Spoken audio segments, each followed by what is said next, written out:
was your favorite part about your journey? My favorite place that we went was Mirabel Gardens in Austria. That was that picture I sent you with the manicured garden, and it had like a heart shape. That place was beautiful. It was so amazing. Was there any place that you felt spiritually connected to? When we were in Paris, we went to the Sacré-Cœur, which is that big church up on the hill. Ryan and I were in Paris several years ago, and we went there, but we didn't go inside because the line was too long. I was like, it's pretty from the outside. Let's go find a little bistro and have a glass of wine. And I've been reading and learning about sacred geometry and how, part of the architecture in these churches, part of why they're healing and spiritual is because of the sacred geometry in them. So I was like, why would I come here and not go inside? Like, what was I ever thinking my whole life? And I went in and it was really amazing. And it was like, there was an internal shift in me, but before I always saw it through my religious childhood wounding. So why would I go into a church voluntarily? And this time I was coming from such a different place, and it was magnificent. It's just beautiful in ways that we don't have here. Hi, I'm Jamie K. Frederick. Welcome to Spiritual Story Time with Rose and Jamie. This is our space where we share books that have inspired us on our own spiritual journey, and we are glad to have you here with us today. And I'm Rose, and we're so glad that you're here with us today. And I hope that something that you find in these videos touches your soul, or if you know anybody else that would like something like this, you could pass it on to them. So please like, subscribe, and share our videos. So Jamie is going to be sharing with us a reading from a book that has helped her on her spiritual journey. So go ahead, take it away, Jamie. All right. Thank you for that introduction, Rose. Okay, so the book that I picked for today is The Lemurian Way. This book is written by Lauren O. Thyme with, I'm going to mess this name up, Saria Orion. This book, so you can take this book one of two ways. You can take it literal as like a factual account, or you can take it as just a fun story that you can learn from and take things and incorporate into your own life. And it really doesn't matter, because when I first read it, I wasn't necessarily open to all the concepts in here, but I was curious, and just reading the book was like, it felt like, when you're a little kid and you're watching your favorite cartoon and you feel like you're in it. Like for me, that was the Smurfs. And as I was reading this book, it felt like I was experiencing a grown-up cartoon version of what life can be like. And it felt like when I used to get transported to Smurfland or whatever that was called when I was little. So I took it the first time as just a fun story. But as I look over it now, like preparing for this today, it talks about the energy grids of the earth and things that we've been talking about, the chakras, and it names where they are. And I was like, whoa, I totally missed that whenever I read this book the first time. So I'm going to be reading it again to pull out new things. But you can take it either way. It has great information, regardless if you look at it as fiction or nonfiction. So I'm just going to read, like, the chapters are, it's fun. I'm excited for this. And I just kind of picked pieces that seemed like the most impactful to share, because the chapters are pretty short in general. So I'm going to jump around a little bit, but I'm going to start with the preface. And it is a special love story. Lauren O. Thyme and Saria Orion have their own soul memories of Lemuria and created this book in partnership with Lemurian elders. The elders, many of whom may be ascended masters, are a loving and gentle group of souls who advise and teach human beings the essential nature of the universe from their perspective in the spirit world. The elders describe the harmonious life they experienced in Lemuria as a guidepost for human civilization today. They elaborate on the ease of universal laws and wisdom as they lived it, knowledge as old as humanity. Pieces of knowledge have been explored extensively through time in myths, legends, archetypes, philosophy, world religions, and mystic thought. Information has ensued forth from countless shamans, prophets, mystics, philosophers, poets, psychics, and recently by transpersonal psychologists, scientists, and physicists. However, the elders' intention is to complete our education, to present the entire body of knowledge, kept secrets for ages, to prepare for the leap in planetary evolution. To accomplish that, they stimulate deep soul memories by presenting details of their society that encompass the order, logic, and harmony of the universe. They remind us to allow recognition, knowledge residing in individual souls, to just happen. They encourage us not just to understand with our intellects, but to feel the wisdom in our bodies. Most importantly, the elders quietly remind us that universal laws and wisdom were initiated and put into motion by a loving creator source so that everyone can live one's essential nature of peace, harmony, love, and joy. And then we will skip to chapter 1. So chapter 1 is the magical land of Lemuria. We call ourselves Lemurian elders. We live in Lemuria as elders long ago. We lived in Lemuria. After the dissolution of our physical bodies and civilization, many of us felt we had made important errors in our time on Earth. Consequently, we made a mutual decision to return to Earth in the form of spirit guides and teachers to help others learn and grow from our mistakes. We've continued to transmit our messages ceaselessly in service to humankind. There are hundreds of us who've assembled to continue our work for this beautiful and struggling planet. Although we have different characteristics, we speak as one voice. Furthermore, we consider all human beings as Lemurians, whether or not they lived in Lemuria. Our beloved motherland of Lemuria existed at the dawn of human evolution. We were one of the first groups to be embodied in evolved physical form, coming to Earth as Homo sapiens were emerging as a species. We and others who arrived elsewhere on the planet as well knew that Earth was to be a testing ground, a laboratory for the universe. We had a physical body with organs, glands, circulatory and nervous systems, and brains like you do today. Our appearance was also uniquely human, walking upright with an opposing thumb and fingers. We procreated then as now. We possessed intelligence, creativity, and abilities fully recognizable to you living in the 21st century. However, we in Lemuria made certain decisions very early in our civilization. We immediately experienced many difficulties while living in Earth bodies, and we were determined to retain full control by coupling with the spirit world. The spirit world, which we could access at will, was a blueprint for our civilization. This realm where all souls come from, return to, and relate to as home base, operates in total harmony, mutual support, unconditional love, cooperation, peace, joy, and wisdom. The Spirit World Foundation is used as a point of reference, a jumping-off place for souls to explore other worlds, dimensions, and the physical universe. Furthermore, souls in the spirit world instinctively know who they are and what they need to learn in order to grow and evolve. Thus, we in Lemuria decided to remain fully attached to and conscious of our spirit selves. How did we do that? In the early days, human beings were underdeveloped, loosely connected to physical matter and the planet Earth. Therefore, we could choose how we operated within those bodies. Unfortunately, many modern human beings no longer have that choice. We chose a combination of factors, spiritual bodies predominating while physical bodies were secondary. We called our spiritual bodies light bodies, since they consisted mostly of light, vibration, and energy.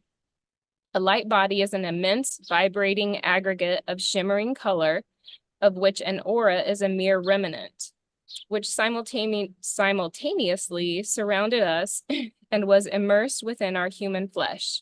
Since all manifestation in the universe consists of degrees of vibration and energy, we favored accelerated vibrations higher energy and less density while connecting ourselves firmly to Creator Source and gold light. Source energy is divine consciousness, existing of the highest vibration, an energy that contains creative forces to a vast degree. Creator Source exists before, during, and after creation and is the source from which all manifestation originates. Creator Source has been called God, Allah, Jehovah, and many other names, but these names can't begin to describe the all-encompassing realm of this loving, vast, unending, intelligent energy and vibration. All souls, indeed, all physical and non-physical manifestations, are part of Creator Source and will eventually merge again with Creator Source. Conscious life forms also participate in co-creation with the Source. The physical universe is only a small portion of the total universe, which is made up of other dimensions, realms, time and timelessness, and non-material manifestations. Creator Source put into motion all the laws of the universe, which operate harmoniously and continuously. If this sounds confusing, don't be alarmed. Even in the spirit realm, many souls are unable to fully describe or comprehend the source. While in that realm, however, souls can feel, sense, and perceive the source's tremendous power and energy as a tangible force, surrounding, nurturing, and empowering them. Gold light is the emanation of, from, and connected to Creator Source, itself a creative, regenerative force. Like a ceaseless river, gold light flows from the spirit world into the physical world, transmitting harmony and other heavenly attributes. Since gold light contains the vibration and power of creation, it is the strongest light of transformation in the physical universe. Gold light, with its attachment to all manifestation, also yields awareness of higher realms, other universes and dimensions, and universal wisdom. So that's a lot. Right there is a lot. But I wanted to get to that. I wanted to get to where they talked about gold light, because it's it's a concept that is very, very healing. Like the gold light, white light, and gold light are the things that you use for the highest level of healing of the physical body. And like learning that in a classroom, which I did, was like, okay, just remember that. But why? And so to have it kind of laid out here, well, here's why. Then you can, it makes sense. And then you can really incorporate that into your life anytime. Just bring that stream of gold light that you envision is bringing in source energy to whatever you're doing or trying to do. Love that. I mean, like, so up to the point that we're at, I have never read this book, but I've always felt that it's all connected in the sense that this source has many names, but it's all just the same and it's all one. I've always felt that way. But then with the gold light, I really like that because it seems so simple to just be able to close your eyes. And I was closing my eyes for a little while as you were reading, because, being able to then, like you said, transport yourself to Smurfland, I was able to be able to see this, visually from my mind's eye. And that gold light, it just seems so easy to access, when you close the eyes and let your attention towards and stuff. So I like that because it helps for me to have a visual to be able to connect, you know. And it's so simple. I mean, that is so simple. And for me, I used to want to do things the hard way, right? It's not worth doing if it's not a struggle and difficult. And I'm not that way anymore, but just accepting it. Yes, it can be this simple and this easy. Just bring in the gold light, see what happens. Just be curious and try it. Right. So I'm curious if that gold light is similar to like the violet light or the iridescent light or other lights that have been mentioned in other teachings and stuff. I wonder if it's the same. Probably, I would say it's along the same lines. This book never talks about the violet light. It does talk about opalescence and iridescence in different places, but the only colors that it ever names with light are gold and white. And in my own training, those are the two highest, highest power of healing. They're the highest vibrational. So that's probably why. But there just aren't any wrong answers, and everything comes down to intention. So if what you believe is that the violet light is the highest level of power, then guess what? It is, because that's the intention you're putting behind it. So Exactly, yeah. you just can't do it wrong. Right. I am going to skip over to chapter 2 and give a little bit of, and I think at the end I'll describe, if it doesn't go over some of this stuff, some of the background. I think this chapter does go over the background of what is Lemuria and, a little more about that. And if it doesn't, I will do that afterwards. But we are moving into life in Lemuria. Venus is our mother.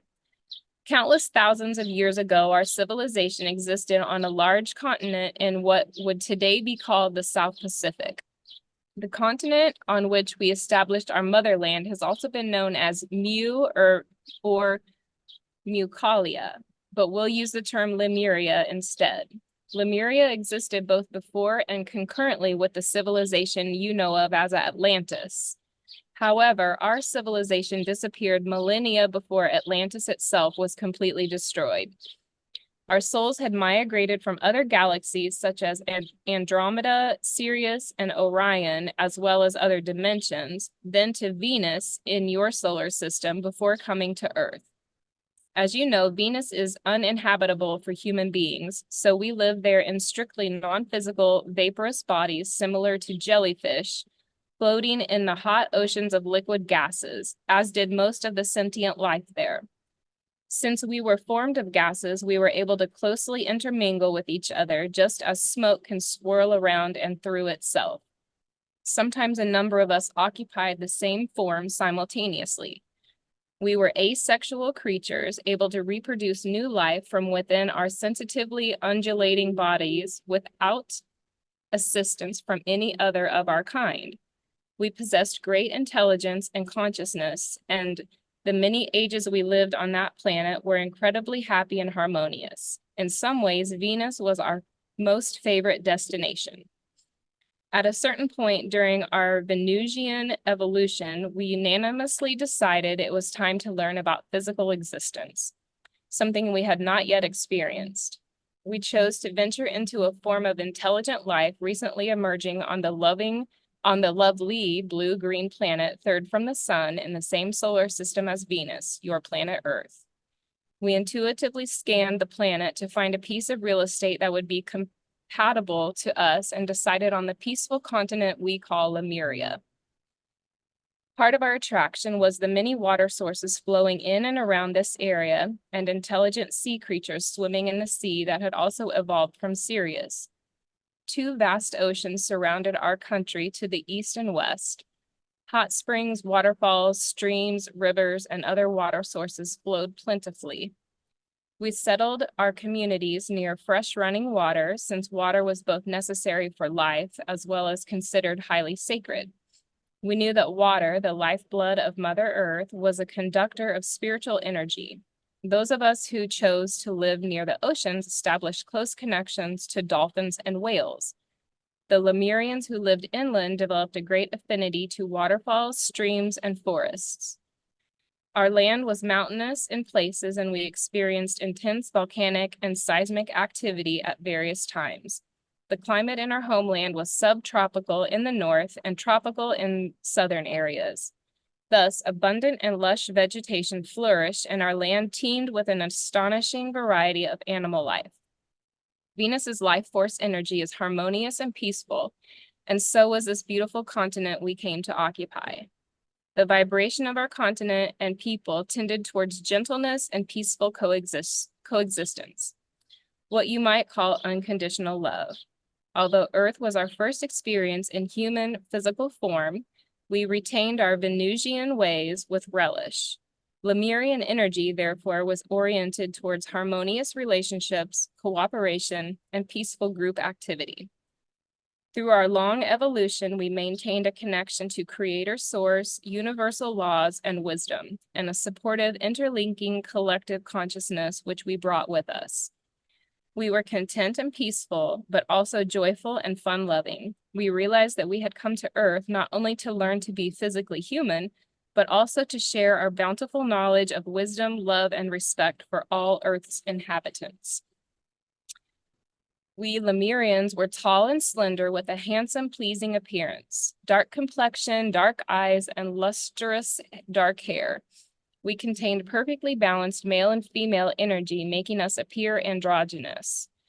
Our Venusian energy inclined us, male and female alike, towards a feminine rather than masculine appearance. Although we had physical bodies, we didn't fully inhabit them at all times as you do today, but lived primarily in light bodies. These light bodies have been called spirit or etheric bodies and were similar to our appearance in the spirit realm. The atoms and electrons were loosely spaced in these light bodies, giving us the appearance of being ephemeral and glowing with blue light.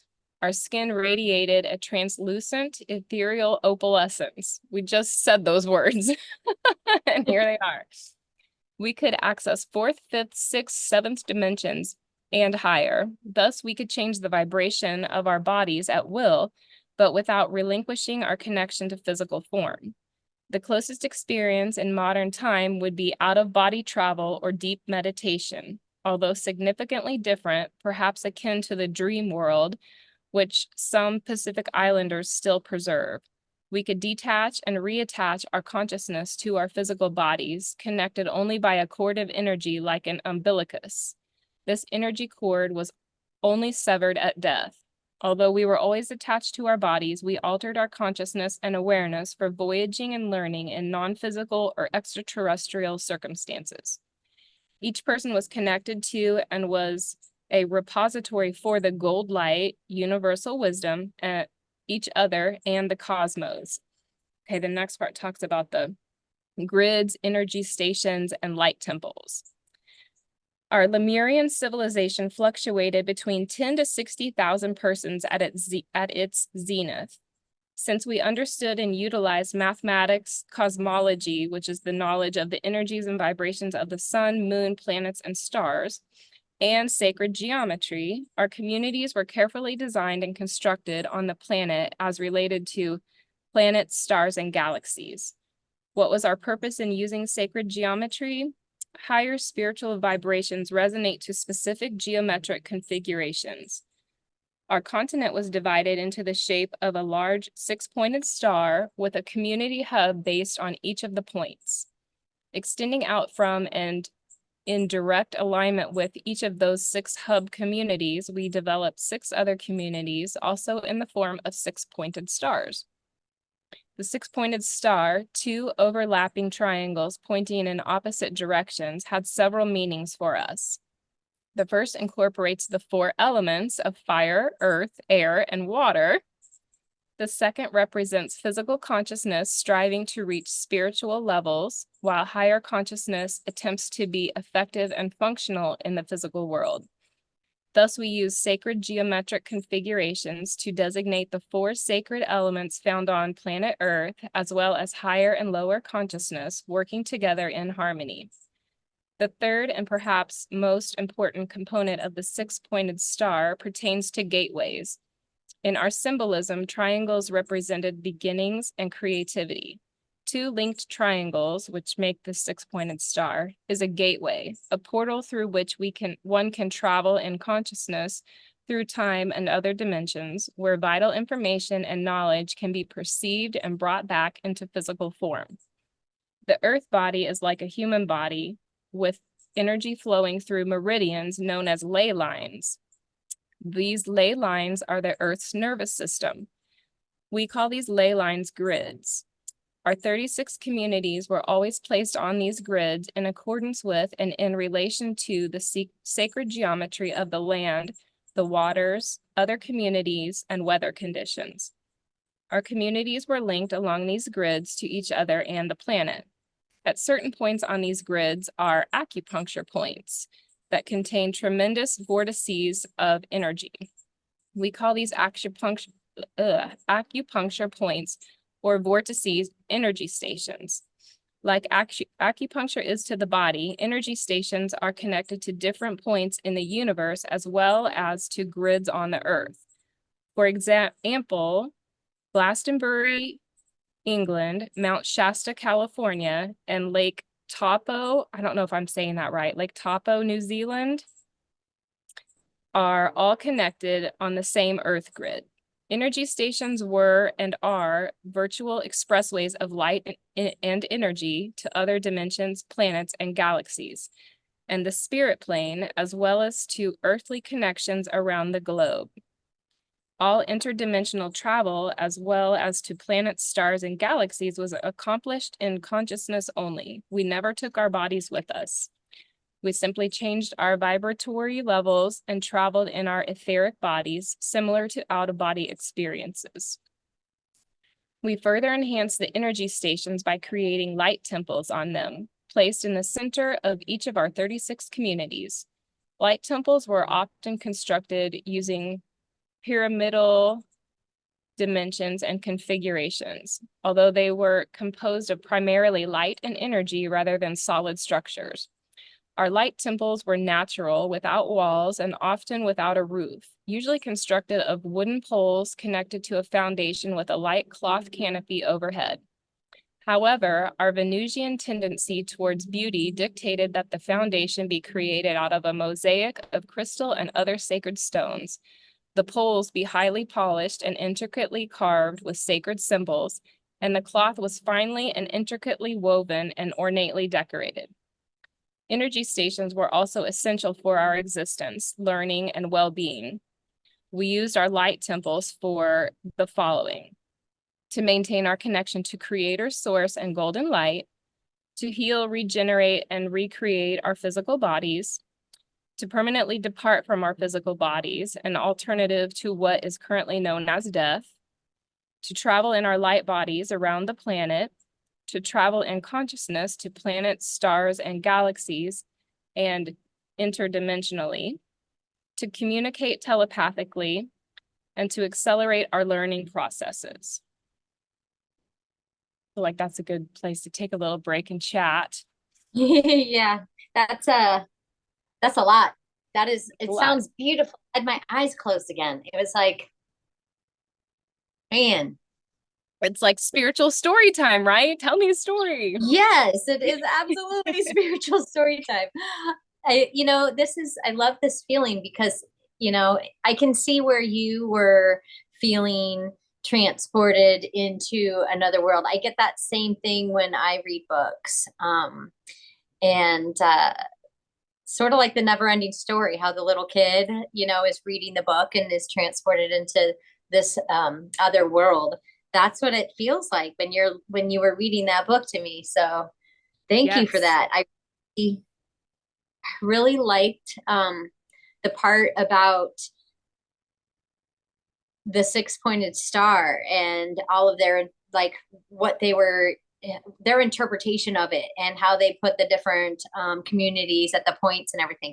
The one part I was waiting to hear about and I never heard was the feminine and masculine in the six-pointed star, because that's another part of the sacred geometry of the six-pointed star is the inverted pyramid is the feminine and the upright one is the masculine energy. So I'm surprised that they didn't say that in there, but I'm sure that yeah, it might be in another section. I could read this whole book and I would love to do that. Like every part of it's like, ooh, it was hard to figure out what to share because every piece of it on its own is like, yes, that's the part. So that probably is in another section.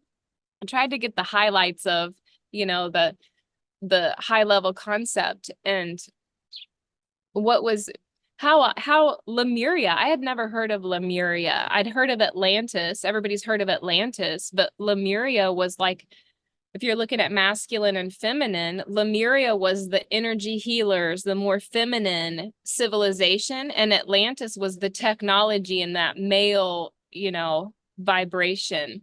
And you never hear about Lemuria. It was like soft and so, impactful, but how feminine is that to be quietly impactful?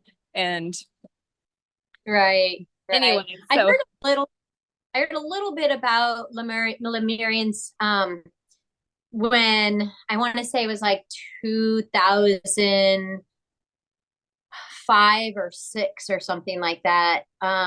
It was, can't even remember, but I remember seeing this image of this like being in the water, and it wasn't human and it wasn't a fish, and it was like something I was learning, and but I didn't grasp onto it. I haven't heard much about Lemurians until I went to, and Lemuria until I went to Swiha. But, and then even then it wasn't like something that you learn about or anything. So this book is really informative. And, whether a person is going to subscribe to this as fact or as fiction, it's it's a very nice story.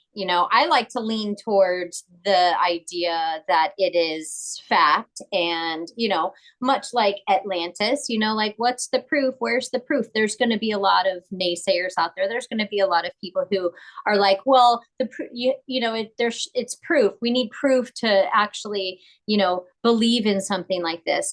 But I beg to differ. It's not that way for everybody. Like, I'm going to totally get that book, and I'm going to dive right into it, and yeah, and teleport myself there via reading it as well, because yeah, I mean, it's a fun read, and it's like showing you good ways to live your own life. How do I want to show up in this world? What impact do I want to make? What vibration do I want to be in?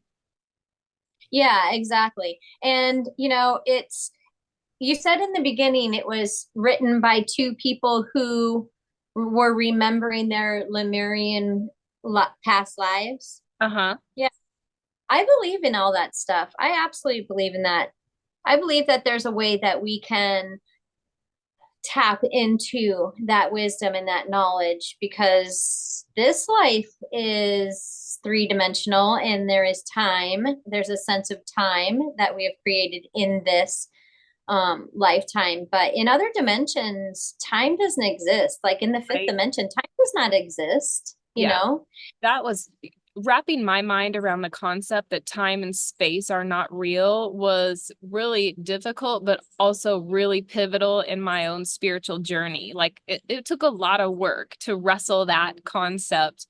But once I did, things just kind of clicked into place. I can understand things that I couldn't understand before. And I have a level of just knowing that everything is always going to be okay. Where before Mm-hmm. I didn't have that feeling of safety. It was like something bad could be lurking around any corner, anytime. And when you can expand from that into the truth of our eternal existence and our experience from the soul level, it's like none of this is that big a deal, right? What we're doing every day from day to day is important, but it's not, you only have one life and you got to make the most of it every single day. It's not like that. We're here to learn and grow and connect and share. Just do that. That's it. It can Yeah, be that simple. yeah. Learn There, and grow and share. Yes, I love yes. that. Yeah. I'm eager to hear more. All right. I'm going to do one more. This chapter is short, but I feel like it's a really good landing point on the concepts, because it's about universal laws and the golden light canopy. So this is how they used the golden light. We realized that, and I'm skipping, we went from chapter 2 to chapter 13, so there might be some gaps here. We realized that there is only one all-encompassing universal law. Everything is connected to everything. This law has been in place at all times since creation and before. It is the glue which holds the universe together. Imagine the universe as a giant canopy suffused with gold light that is connected and interconnected at all points. This canopy is a field of energy, vibration, and intelligence that includes physical and metaphysical laws. The universal canopy includes the entire manifestation of Creator Source, from the largest galaxy to the smallest particle, ourselves, our planet, nature, all living and inanimate things on it, plus other realms and dimensions, including activity, thought, intention, and time. Moreover, all diverse parts of creation are unified with and related to one another within this manifestation. The universe is similar to our Earth's ecosystem. Disrupt one area and it affects all the others. The golden light canopy is a cyclical canopy that loops back on itself like an endless figure eight. So everything connects to everything in an infinitely pulsing universe. The universe breathed us, and simultaneously we breathed the universe. Furthermore, the universal canopy is a dynamic organism, which means it's growing into higher and vaster orders in cohesion and evolution in an endlessly increasing loop into higher and more harmonious structures, which also contain the parts. Thus, universal creation has no beginning and no end, but expands endlessly. The nature of reality in the universal canopy is divine intelligence. Everything has consciousness and a desire to grow, learn, and expand within its own realm of understanding. Everything is geared towards constant, continual, incessant, eternal, and steady learning, growth, development, and evolution. Learning in your physical being goes on ceaselessly, even in sleep. Sleep is needed to process what has been learned during the day and to integrate it into consciousness. The higher self is also processing eternally. Many tools exist for this learning: instinct, body, mind, wisdom, experience, emotions, reincarnation, awareness, curiosity, the five senses, extrasensory perception, experimentation, and self-expression.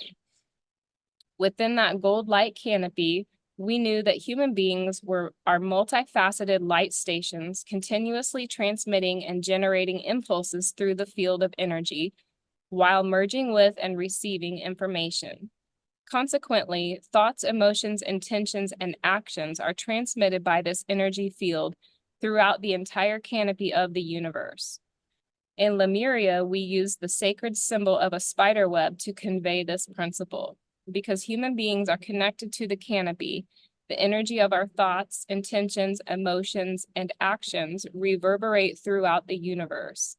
Thus, people send out signals that are clearly communicated. No matter what is said, how a person pretends, or how one tries to disguise and cover up, the truth bleeds through and can be sensed in another's body-mind. Although we Lemurians were considered telepathic, in actuality, we simply knew how this principle works. We learned how to check in with our body minds to sense what essential communication was being transmitted and received. Consequently, secrets could not exist and lies were illusions.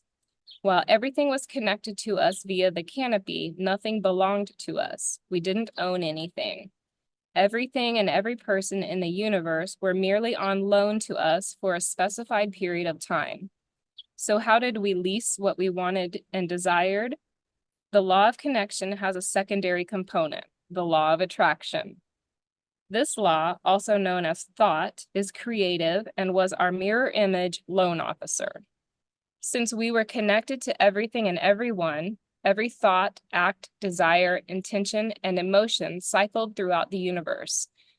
Yet how we connected to everything and who and what we attracted to ourselves was influenced by thoughts, emotions, intentions, and acts of everyone involved. The canopy is like a jigsaw puzzle in motion. All of the pieces fit and move together in a perfect amalgamation within the gold light canopy. The law of attraction is in operation regardless of whether we are conscious or unconscious. When unconscious, one can pretend to be the victim of the universe. But when we Lemurians consciously lived within this law, we attracted more of what we desired. The outside world mirrored and aligned with us. Life became easier and we had more fun. We learned how to make friends with the universe. And I think that's a perfect place to stop. Yeah. Wow. That's so cool. I love the spider web analogy. That goes to another thing that, like for so many years, I've felt like we are all part of a spider web. And then how I felt was that the the silks from one person to another, and then the ones that were thicker were the ones that we had a deeper connection with on a soul level. Ooh, I And like that. and I don't remember, like, this may have come up during like a psychedelics trip or something. I'm not sure, but that's just what feels natural to me, is having, that we are all connected in that sense, and it's almost like a spider web, and Yeah. those, because you could have like the connection that goes here and it goes to that person, to that person, to that person, where these are connections are going this way, just like in a beautiful spider web. I'm like, I loved that. I Yeah, loved that that's part. so cool. It reminded me of a book that I own and haven't read, The Web That Has No Weaver. Have you read that book? Oh. It has tiny print, so I think I bought it thinking this is going to answer all my questions, and then I set it somewhere to collect dust because I wasn't ready for it. So maybe I'm ready for it now. I'll pull that book out sometime soon. You said it has tiny, tiny letters. Tiny print, yeah. I open it up like, well, that's a lot of reading. I don't think I don't think I'm ready for that. But I bought that book several years ago, so it's it's probably ready for me to give it another try. Yeah, yeah, do that. Wow, that's an awesome share. I really appreciate you bringing this book, and I look forward to getting it myself and reading it. How thick is it? How many pages is it? It's such an easy read. This book is like that. It's like Oh, and let's see. it's a bigger book, so it's nice. It's easy. Yeah. Yeah, real easy. It's 133 pages.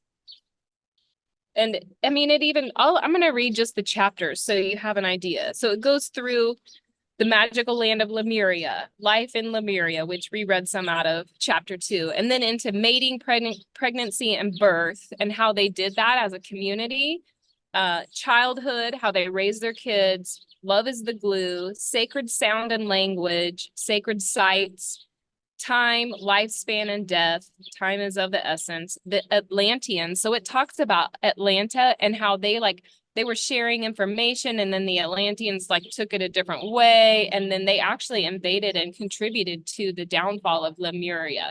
But Lemuria, somewhere in here in what I read, it said it was in the South Pacific. And how this came to me was I was doing a I was doing a Life Between Lives reading with my Akashic Records lady.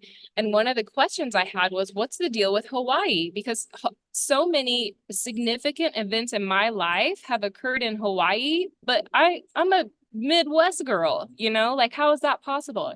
And that's Hawaii is the original land of Lemuria and Mu. And I had no idea. So I have a dolphin tattoo on my ankle that I've had since I was a kid, and I hadn't even been to the ocean when I got that, but it was like it was right, and it has fit me my whole life even as I've changed. So like all these connections were just crazy, but so familiar even when they were new concepts. I don't think I Wow. was reading those chapters. So it just So they were, it's I'm curious. You said that that you're making the connection of Hawaii. I was making it a little further. all They of it. refer. That all used to be one landmass. So then, of course, I went on a big deep dive into what is Mu, the land of Mu. And a lot of archaeologists have studied it because there's a lot of hieroglyphics there. But it all used to be one landmass. So it was Hawaii and all of those islands of the South Pacific. And there was more stuff in it. So it was a big Oh, landmass. And now we only see like the very tips of some of those islands. And a lot of it is submerged. wow. Okay. Interesting. Yeah, it's wild. You can go deep into it, but you don't have to. This book is a great uh little introduction and lots of good things that you can take into your everyday life without diving into the meaning of the hieroglyphics. Right. And I feel like that's how what I feel like a lot of books, spiritual books are good messages, for people to embrace the message, embody it in their life, and then that's what can create a peaceful life and joy. Then Mhm. so even if they look at it as, a book of fiction, how can they still embrace that teaching, Yep. and then embody it in their lives and be able to create more of a peaceful existence here on earth, which I feel is what a lot of people are seeking, especially in these days. I mean, Exactly. history repeats itself, and there were times when there was a lot of warring and a lot of hatred and a lot of violence and stuff like that in the past. So what did people do then? I'm sure that they went seeking spiritually for things to make their life a little easier. And if it meant, writing or reading fictional books and stories or poems or what have you, it helped them feel better. But then there's the people like us who, take it a little bit deeper and really embrace this as, I'm really going to take this into my life and embody these practices and stuff that were practices from long ago, and then find ease in our lives. So, I mean, I think it does. And this is why I wanted to start this whole, you know, vlog series, is because, why not share, learn, Yeah. grow, Just and share like and what you're grow and saying. share. Yeah. And just, exposing people to new ideas and new ways of thinking, new possibilities. Like I'm always open to that. So if I can share that, I want to share it. But I'm always open to receiving it too. It just we're expanding. We're always expanding Mm-hmm. and everybody has something to contribute. So Yeah. Oh, thank you so much for sharing that, Reed. Did you want you're to such discuss more a pleasure. else about it, or are you feeling complete? I felt like that was just a really great place to end because it ended with the things that I feel like the majority of us are seeking right now. Yeah, I agree. Did you have any questions about any of it or anything you wanted to add to it? um, no, I don't think so. All right. I just know that I'm gonna find the link for that book, and I'm gonna share it in the comments or in the description. And then if you're watching this and you have found some kind of message in it and you think that it's valuable to yourself and you want to get the book, it will be in the description. And if you want to share it with a friend, maybe that it might help them find some ease and peace in their life, please like, subscribe, and share. And if you find things in the book that were impactful for you, comment and share with us what those are. Yes, yes, yes. Please do that. Well, thank you again for being here. We wish you Shanti, Shanti, Shanti. Peace in your life, peace in your mind, peace in your heart, always. Bye. We'll see you later. Thanks Bye. for being here.